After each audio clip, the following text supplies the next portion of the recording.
据参考消息网12月29日援引美国国家利益网站报道，这篇对美国陆军上将第20任参谋长联席会议主席马克·米利的访谈文章中，马克·米利表示，现在的情况只是部分美国人对中俄过度紧张，不仅将中俄视为竞争对手，也将他们视为潜在的敌人，而这种不信任危机也是第一次战争起因。但当问到中美是否会发生战争，米利一再否认，并强调大国就是要展开竞争是世界的本质，但大国的竞争不一定走向战争，并指出美国打了很多战争，但对于中俄的冲突是不可估量的，他们是绝对不能打的战争，美国清楚，但部分美国精英却认为自己能在冲突升级前控制住冲突。此期阅览文章，米利思想的本质与西方思想相同。虽然称部分美国人对中国过度紧张，但同时他本人也表示，中国对美国构成的威胁不断加大。对中美对峙，他们认为大国应该竞争，小编是赞同的，但这种竞争意识应该指向科技、经济等各领域的竞争，相互促进成长。不过，米利的想法却并不是，目前中美竞争已经超出非军事领域的竞争，中国发展不回应会被遭到全方面打压，回应则被视为中美竞争如同是对世界主导权的竞争。美国总以为自己能够控制住冲突，但现实并不会按照自己的计划来。现在的美国已经在试图全方位的阻碍中国的发展，连同世界各国孤立中国，因此中国有权做最坏的打算。最重要的一点是，美国以自己的思想主张军事干涉他国事务，对中国而言，这不是军事竞争，这是侵犯他国的主权，特别是挑拨他国，试图分裂中国的行为势必遭到我国沉重回击。世界一定难有个主宰者，这种竞争大于合作，这种主张是霸权主义，本质中西思维差异，西方中一方主宰另一方的固定思想，终将会与中国的求同存异产生摩擦。当然，米利的大国开战是绝对不能打的战争，小编是认同的。毕竟世界前三打架，即使只是相互之间，也终将会波及到全球，更何况中美俄都有核武器。回顾中美唯一一次战争抗美援朝，也是美国历史上第一次以投降国身份将名字签署在投降书上。论这次战争给美国带来的影响，我想越南战争中时任美国总统约翰逊的中国的反应是及时的、全面的，一旦对北方发动全面进攻，那将失去控制，再也没有回头路。美国的控制对防止第三次世界大战至关重要，可以看出抗美援朝对美国的影响，也因此获得当时前总统胡佛世界上没有任何军队足以击退中国人评价。中国军人对国土的守卫以及绝不退让的坚毅，这是多少年也不会改变的。因此中美战争一旦爆发，没有人敢轻易断定它只是一场普通的战争。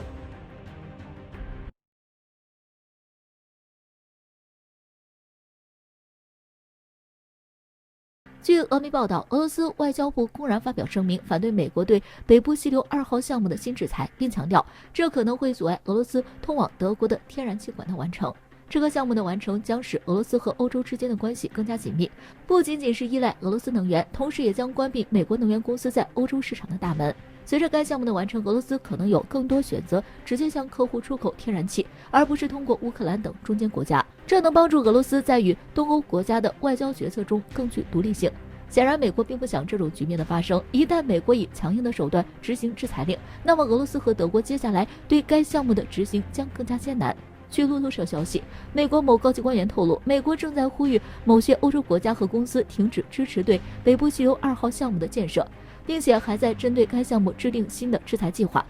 北部溪流2号究竟是一个什么样的项目，可以使美国高度重视？据报道，北部溪流2号是一个从俄罗斯到德国的海上天然气管道系统，它包括了从俄罗斯维堡到德国格雷夫斯瓦尔德附近的2条线路，形成了最初北部溪流，还有2条在建的从俄罗斯乌斯特鲁加到德国卢布明的线路，被称为北部溪流2号。同时，北部溪流全长1222公里，是世界上最长的海底管道，它连接着欧洲各国，可以直接从俄罗斯向欧洲输送1100亿立方米的天然气。由此看来，该项目的建设势必会使俄罗斯与部分欧洲国家的关系越来越密切，这也是美国十分不想看到的，因此美国才会如此急切地想要叫停该项目。据分析，俄罗斯目前频繁展示自身军事实力的意图要施压于美国，如今公开反对美国的制裁，迫切地想投入北溪2号的项目制造，实际上是有意与欧洲国家交好，并从欧洲地区给美国带来压迫感。但该消息引发越南网民评论道，俄罗斯战斗民族很强势，美国的霸权时代已经结束。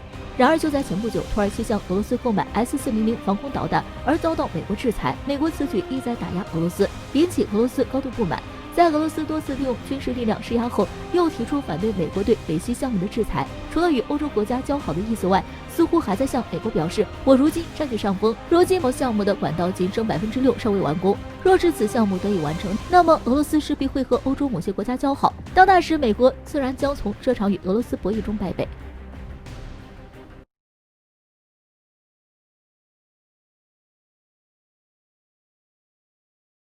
自从核武器研究出来之后，就随时可能存在核爆的危险。特别是在冷战时期，美国和苏联之间的军事竞赛，导致两国都知道，除了巨大的核武库，这些核武库可以让地球重启多次，并且在最紧张的那段时间，两国几乎都要打起核战了。因此各国都开始思索，一旦发生核战，那么人们该如何存活下去呢？而今年国际局势越来越紧张，尤其是美国和俄罗斯之间关于武器军控条约的谈判一直不顺利，而且美国和俄罗斯似乎也都已经开始重新试验核武器，甚至俄罗斯总统普京批准了新版的核威慑政策。该新版核威慑政策主要表达的就是在面对这几种情况时，俄罗斯将对敌人进行核打击。第一个，也就是当俄罗斯或者他的盟国遭到了核打击，甚至没有受到核打击，只是遭到其他的大规模杀伤性武器攻击时，俄罗斯都可以使用核武器进行反击。第二是，当俄罗斯的重要政治人物或者军事设施